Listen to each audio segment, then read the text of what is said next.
Ang magkaklase sa silid-aralan ng ganda at gulayan sa silid-aralan ng mabuting asal sa ikalawang palapag ng Calcam Elementary School, mayroong isang pambihirang grupo ng mag-aaral. Ang mga bituin ng paglilinis naroon si Chelsea, ang pinuno ng paglilinis na palaging may checklist kung sino ang magwawalis o magpupunas ng pisara. Kasama niya si Christine, ang dalagang may dalang mabangong air freshener pagkatapos maglinis. Si Janela naman ang eksperto sa pag-aayos ng mga libro sa shelf. Palaging alphabetical at ayon sa kulay. Si Althea Kate ang tagadilig ng mga halaman sa sulok.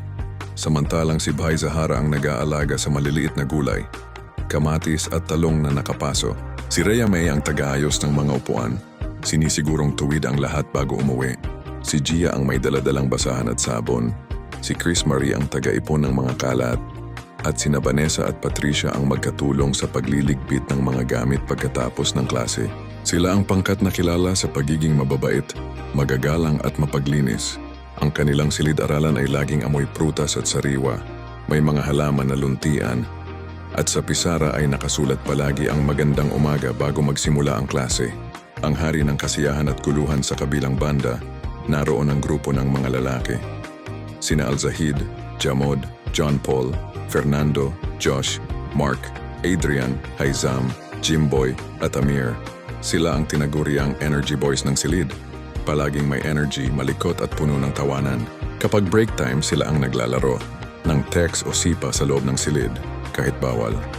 Nagkukulitan at nagkukwentuhan ng malakas. Subalit kapag sinabihan na ng guro, agad-agad silang tumitigil at nagiging seryoso. Magagalang din sila, laging po at opo, lalo na kapag kausap sina Ma'am Pauline at Ma'am Andrea. Ang tahimik na matalino nakaupo malapit sa likuran si Marvin. Ang lalaking tahimik. Hindi siya maingay, hindi nakikisali sa kalikutan ngunit nakikinig ng mabuti sa klase.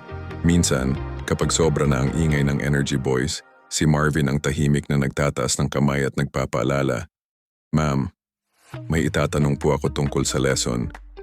Para mahiya ng konti ang mga lalaki at tumahimik. Ang mga guro ng pagmamahal sina Ma'am Pauline at Ma'am Andrea, ang dalawang guro na nagtuturo sa kanila, si Ma'am Pauline ang mahilig sa kwento at araling panlipunan. Samantalang si Ma'am Andrea naman ang math wizard na nagtuturo ng matematika sa pamamagitan ng laro.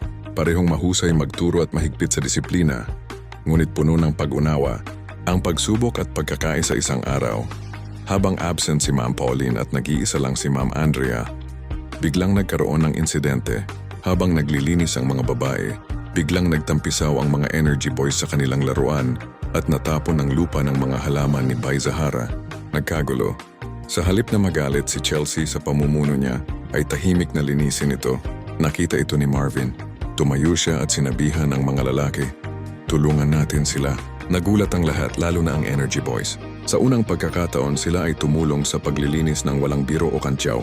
Si Al-Zahid ang nagwalis, si Jamud ang nagligpit ng mga kalat, at si John Paul ang nag-ayos ng mga natumbang paso. Napansin ito ni Ma'am Andrea at tuwang-tuwa siya. Ang huling pagkikita dahil sa pangyayaring iyon, nagbago ang dynamics ng klase.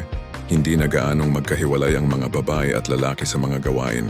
Minsan, ang energy boys na ang nag-aalaga sa mga halaman, at ang mga babae naman ang nakikisali sa mga laro ng text na itinuro sa kanila ni Jamod. Sa pagtatapos ng taon, ang silid-aralan ng mabuting asal ay naging parang isang pamilya. Sila ay hindi lamang magkakaklase. Sila ay magkakaibigan na nagtutulungan, nagkakaintindihan at nagpapatawaran. At kahit na malikot ang mga lalaki at masinop ang mga babae, pare-pareho silang matalino at magalang dahil iyon ang itinuro sa kanila ni na Ma'am Pauline at Ma'am Andrea na ang tunay na kagandahan ng silid-aralan ay hindi lamang sa kalinisan, kundi sa pagmamahal at respeto sa bawat isa.